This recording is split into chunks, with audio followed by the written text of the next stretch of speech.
Hello and welcome everybody to another episode of Books and Bytes. Today, Journey itself.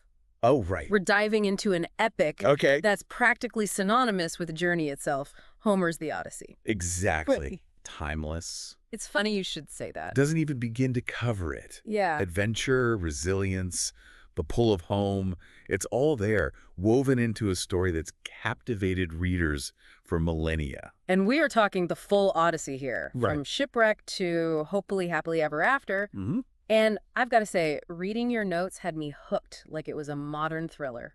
Oh, really? Some of those close calls, intense. Well, what's so fascinating is how the Odyssey layers these gripping encounters onto deeper themes. Sure. You've got perseverance, loyalty, cunning versus strength, and the very nature of home all swirling around. I love it. Yeah. Okay, so before we get lost at sea ourselves, mind giving us the SparkNotes version for context? Absolutely. At its core, it's the story of Odysseus, king of Ithaca, trying to get home after the Trojan War.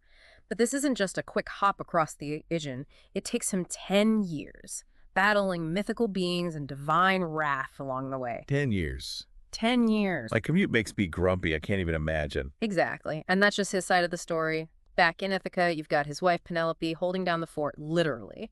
She's fending off a horde of suitors who assume Odysseus is dead, all while raising their son and keeping the kingdom intact. So it's a two-hander in a way. Yes, His journey and hers. precisely. The Odyssey is about their intertwined journeys, both outward and the internal ones they go through during those long years apart. Okay, I'm ready to set sail. Where does Odysseus's Odyssey actually begin? We find him, believe it or not, Okay. trapped in paradise. Oh. He's held captive by the nymph Calypso on the island of Ogygia. Okay. She's smitten and offers him immortality if he stays. Tough call. Immortality or Right. another Tuesday. Right, but there's a catch. Immortality means never seeing his beloved Ithaca again. Oof, that's a heartbreaker. Home really must have been something special. And that yearning is key. Despite Calypso's charms, Odysseus can't shake the pull of home.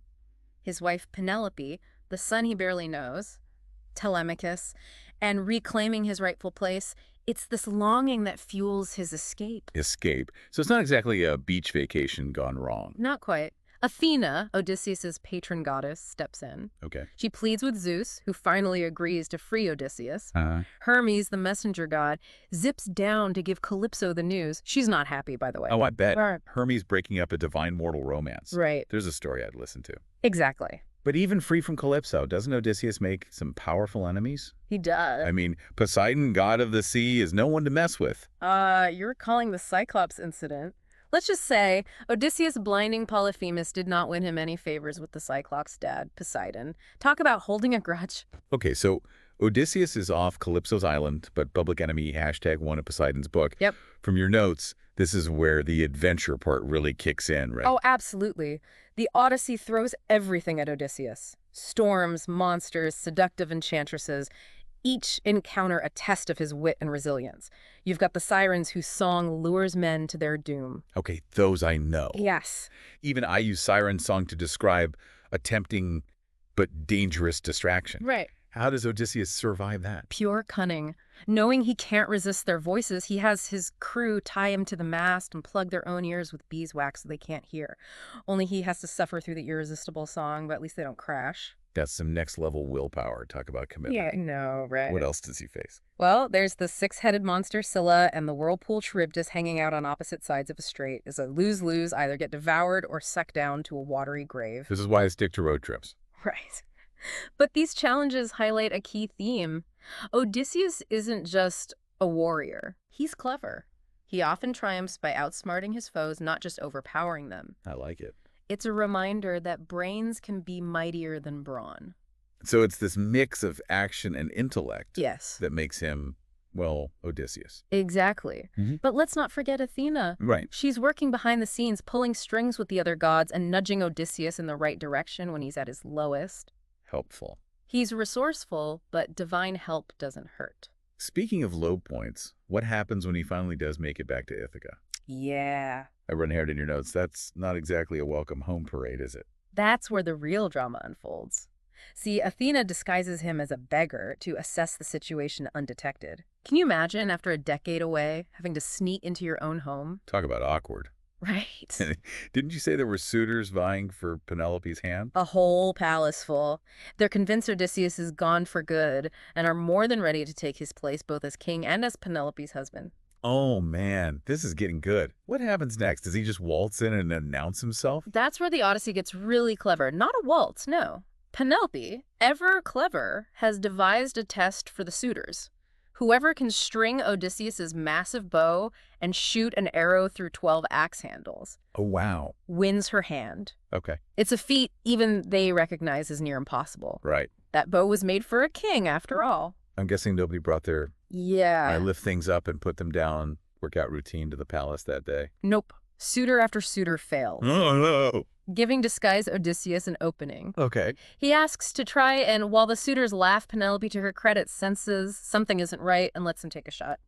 Cue the epic music. Okay, don't tell me. He reveals himself, happy No. ending. He does nail it, Okay. but hold your horses on the happy ending. Okay. The hall goes silent as Odysseus, with almost casual ease, strings the bow and sends that arrow flying true. Then, boom, he throws off his disguise, revealing himself to the now terrified suitors. Dramatic. Let's just say those axe handles were foreshadowing. Okay, that's how you make an entrance. Right. So the suitors realize they're about to trade a wedding feast for a fight for their lives. Exactly. What follows is one of the most brutal scenes in the poem. Okay. Odysseus, helped by Telemachus, the loyal swineherd Eumaeus, and a cowherd, takes down the suitors one by one. Wow. It's a bloody reckoning. Wow, so this is like years of Yes. frustration and anger Oh, yeah. unleashed. Years of it. Pent up. Intense. This is more action-packed than I remember from school. Right. But what about Penelope through all this? Oh, she's had years of liars claiming to be her husband, so Wow. she's overjoyed but also cautious. Makes sense. She needs proof beyond even that display of archery. Of course. This is where one of the most famous scenes in the Odyssey comes in, the test of the bed. Oh, yeah, that's ringing a bell. Yes. It wasn't just any bed, right? Right. Penelope tells her servants to move their marriage bed, Okay. knowing full well it's impossible. Right. Odysseus, hearing this, can't stay silent. Uh-oh. See, he built that bed himself Oh. around a living olive tree, making it immovable. Oh, right. Yeah. It's a secret only they know. Intimate knowledge of this bed. Exactly. That's so romantic Isn't it? and heartbreaking because it's the proof Penelope needs. Exactly. Their reunion is filled with relief, love, but also the weight of those lost years. Right. Odysseus reclaims his throne, punishes those who betrayed him while he was gone, As you do? and things seem to settle. Okay. But of course, it's the Odyssey. All right. There's one more obstacle. Let me guess. Those suitors weren't just going to accept defeat quietly. Nope. Their families, understandably upset, gather for revenge. Oh, boy. It's about to erupt into a full-blown war, echoing the violence Odysseus just escaped. But then, Please tell me Athena steps in again. divine intervention again. Athena calls on Zeus, who sends a thunderbolt. Basically, the ancient Greek, everybody chill. That's one way to stop a fight. Talk about an exclamation point. Right. So peace at last. With Athena's guidance, a fragile peace settles over Ithaca. Odysseus is home, but the journey has irrevocably changed him, and we're left to wonder, is this Ithaca even the same one he dreamed of all those years? Right. Right. I'm also noticing this pattern of Yeah. temptation. Right. Calypso offered immortality. There are the sirens, even just like the allure of a comfortable life on a new shore. Oh, it's constant. Right. Odysseus faces these tests of willpower that go way beyond fighting monsters. Okay. It asks us, Yeah. what temptations would we cave to? Right. And what are the things in life worth fighting tooth and nail for, even if they seem impossible to reach? I like it. So we've got adventure, reflections on what it means to be human, the importance of home.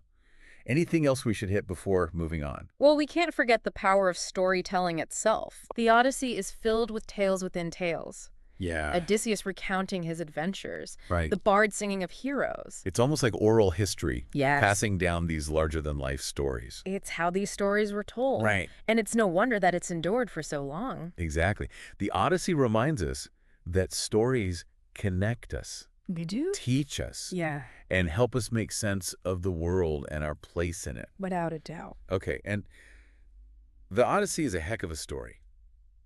You've definitely given me a lot to ponder. Cool. Like, Odysseus' journey is ultimately about getting back to who he was. Yes. But what if we're not the same person we were before some big life change? Do we ever truly return, or do we have to find a new home within ourselves? That's something for you to think about, listener. Until next time on Books and Bites, happy reading.